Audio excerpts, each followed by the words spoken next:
गौतम बुद्ध को कैसे मिली ज्ञान। राजा के यहाँ बुद्ध का जन्म हुआ। पिता ने ज्योतिषियों को बुलाकर भविष्य पूछा।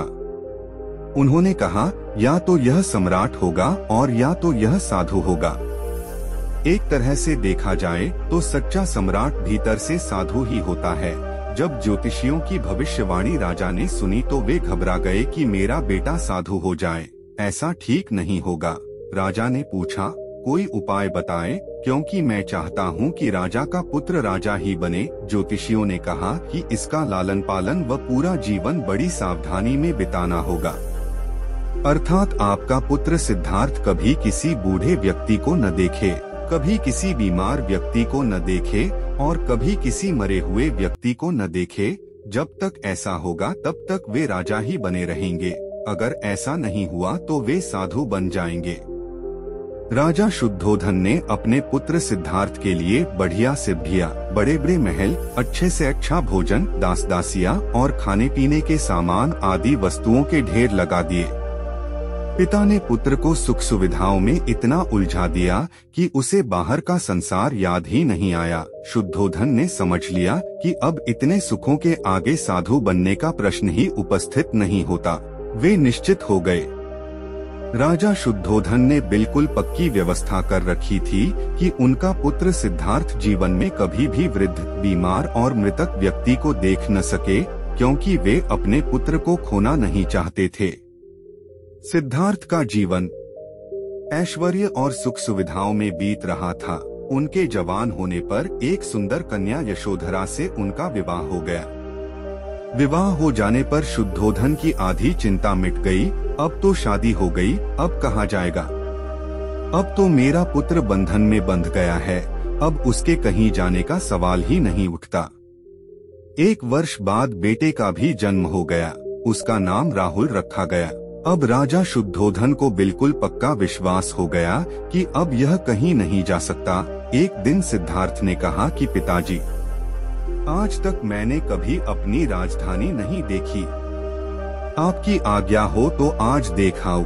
राजा ने कहा, हाँ हाँ अवश्य जाओ, अपना शहर देखकर आओ। एक सारथी को भी साथ में भेजा गया कि जाओ राजकुमार को राजधानी घुमा फिरा कर लाओ। फिर भी राजा ने चाकचौबंद इंतजाम कर रखा था कि कहीं चूक न हो जाए। सिद्धार्थ के लिए राजधानी के प्रमुख मार्ग खूब सजाए गए थे, पर घूमते घूमते सिद्धार्थ ने थोड़ा उल्टा मार्ग ले लिया। वे उस मार्ग से गुजरने लगे जहाँ पर तैयारी नहीं थी और आज उनको बहुत आश्चर्य हुआ जब पहली बार उन्होंने एक बूढ़े आदमी को देखा। कमर झुकी हुई, पूरी चमड़ी में झुर्रियां पड़ी थीं। वह परेशानी और दुहक से बेहाल था। उसकी चाल बहुत धीमी थी। बूढ़े की झुकी हुई कमर को देखकर सिद्धार्थ को एक झटका लगा और सारथी से उन्होंने पूछा, क्या एक दिन मैं भी बूढ़ा हो जाऊंगा। सारथी ने कहा, हाँ राजकुमार, हर व्यक्ति के जीवन में 3 अवस्थाएं आती हैं, बचपन, जवानी और बुढ़ापा। एक दिन तुम भी बुढ़ापे की अवस्था में जाओगे हे राजकुमार। यह संसार का नियम है, चाहे गरीब हो या अमीर, सबका शरीर शिथिल अर्थात बूढ़ा होता है। राजकुमार सोच में पड़ गया। सारथी ने रथ को आगे बढ़ाया तो कुछ दूरी पर एक बीमार व्यक्ति मिला जो रोगों से घिरा हुआ था। उस पीड़ित व्यक्ति को देखकर राजकुमार का मन बहुत ही दुखी हुआ। राजकुमार ने पूछा, इसको क्या हुआ है। सारथी ने कहा, यह व्यक्ति बीमार है, इसलिए यह कराह रहा है। इस संसार में दुख और सुख दोनों हैं। यह अपने अपने भाग्य की बात है कि कोई दुखी है और कोई सुखी है। क्या मैं भी कभी बीमार हो सकता हूँ। सारथी ने कहा, आप यह विचार अभी छोड़ दें। समय बड़ा बलवान होता है। ये सारी बातें कर्मों पर निर्भर करती हैं। चाहे राजा हो या रंग, सुख दुख सब पर आते हैं।